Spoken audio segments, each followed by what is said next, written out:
There was once a carpenter that lived by a river in a village near you. Every day, with his trusty hammer, he built boats out of wood.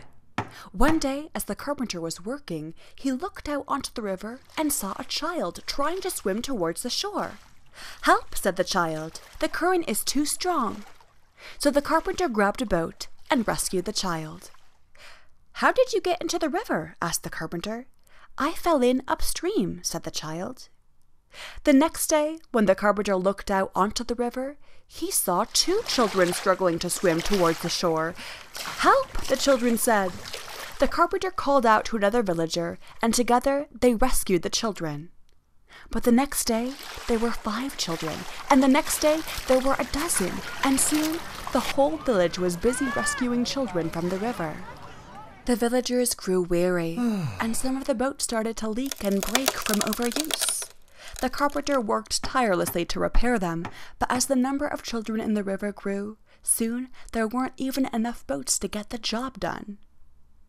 One day, the carpenter asked himself a question.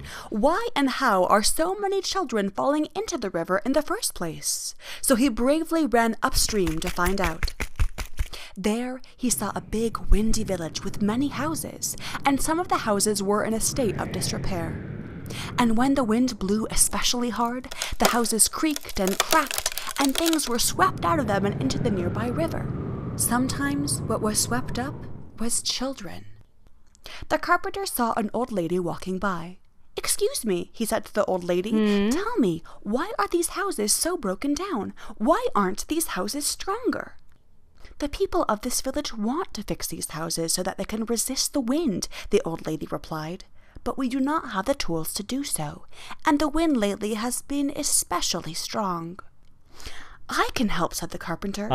And with the help of the old lady, he gathered the villagers, gave them his hammer, and taught them how to use it, so that they could learn to make their houses strong when the wind blew especially hard, and keep their children from falling into the river. Yay! Because you see, if we make the effort to go upstream and help build strong foundations there, we won't need to work so hard to rescue children downstream.